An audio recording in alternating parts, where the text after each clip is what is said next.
my first time in Ukraine. It's an honor to be part of this forum, and it's also an opportunity for me to learn from your experience. I would like to start with a question to the public, to the participants who are from Ukraine. Just to understand if the translation works. Okay. Who are from other countries?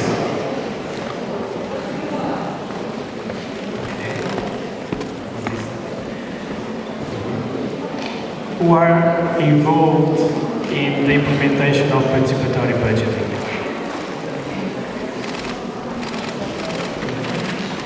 And who don't have any experience in the implementation of this process?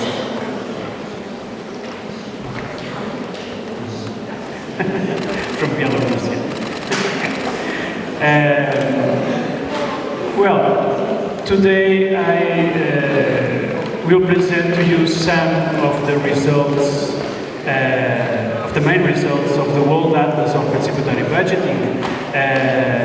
This is a book that I had the pleasure to coordinate with the collaboration of other colleagues, also with the collaboration of Leonid, Ursula, Renata, they are here, so thank you very much for your work on this. And in the next few minutes, I will present you the main results of the Atlas.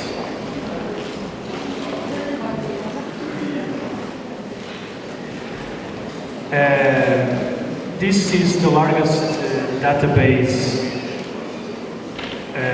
of participatory budgeting in the world. Before the Atlas, the number that we had was like 3,000 PBs in the world. And now we know that we have much more participatory budgeting because it was possible to involve in the Atlas 76 authors from 71 countries in the world, from all the continents. And without wasting more time, I want to start showing you some maps and some statistics about the results and the distribution of participatory budgeting around the world. And in my opinion, participatory budgeting is a phenomenon because now it's, if we think this, it is an initiative launched at the local level, which has undergone many changes and adaptations during its journey around the world. We have more or less 3 decades of experience, and from occasional experiences, practice with strong innovation, institutionalized public policies, and at the same time, abusive uses of this terminology, participatory budgeting is now presented in all the continents. In this view, it's possible to say, in my opinion, that we have a world at different speeds. And for example, in America, we have 3 different situations. North America, we can categorize this like a slow and moderated growth, because now currently they have more or less 178 PB experiences there. This represents approximately 1.5% of total PB in the world. For example, the first PB experience in the United States was 10 years ago. They have only 10 years of experience. But they have very good practices there in big cities. Central America and the Caribbean, for example, the scenario is different. Because this is one of the regions in the world where PB has least advanced, and may even define this scenario as one of stagnation. Among the 20 countries and their dependencies there, it was possible to identify PBs in only 4 countries: Dominican Republic, Costa Rica, Panama, and Guatemala. And the number of PB there represents approximately 1% of total PB in the world. And when we talk about, for example, this part of the world, South America, we have a different scenario. And we can talk about regression.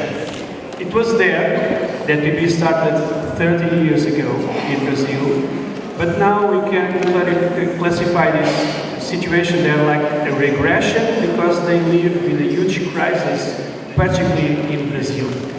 And now they have more or less 3,000 PBs there in this region of the world. And this represents more or less 26% of total PB. A few years ago, it was possible to find more or less 400 experiences in Brazil, and now nobody knows. After the last elections and the huge political crisis they live there, it's not possible to count how many PBs they have in Brazil. And when we pass, for example, to Africa, we live also a different situation, an expansion. The spreading of PB in Africa has been characterized like a gradual but uninterrupted growth dynamic. It was possible to identify more or less 950 PB experiences in Africa, which represent more or less 8% of total PB in the world. And when we move to Asia, we have again another different scenario. The emergency of PB in this huge continent can be classified, in my opinion, as a late and marked by discontinuous development of PB.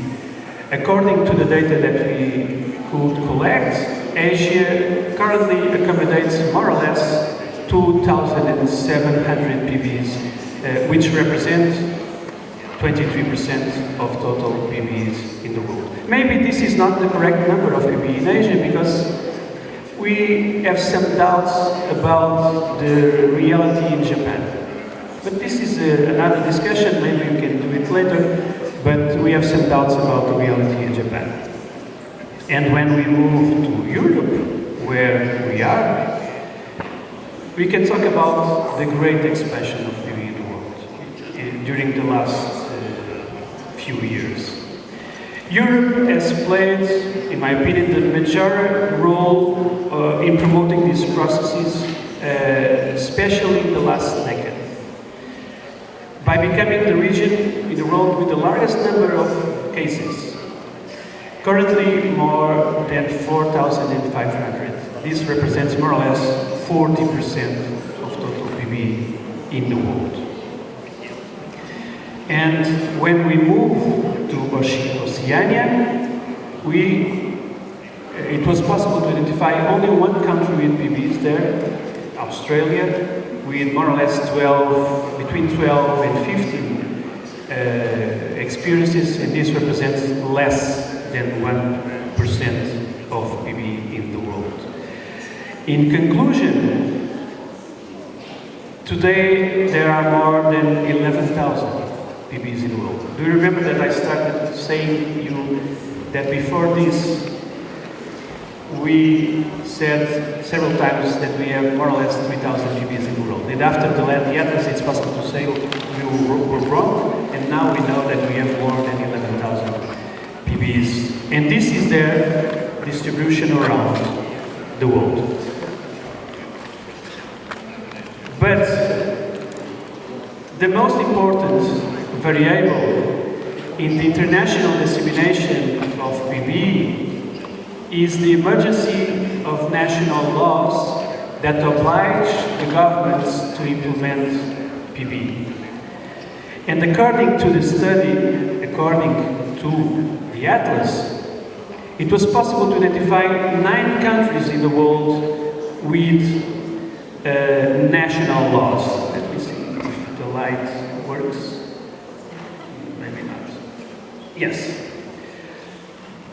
We can find national laws in 9 countries. The first one was Peru, in South America. We have also Ecuador here in this region. In Central America, we can find laws in Panama and Dominican Republic. In Europe, we have a national law in Portugal, but only for public schools. It is different because it was a law created by the Ministry of Education that obliged all the public schools in Portugal to implement PB with their students. This means that the ministry transferred every year an additional amount to each school to implement PB in their school. So we have more than 1,500 schools implementing this in Portugal at this time. But we have also in Europe another country with a national law, actually two national laws.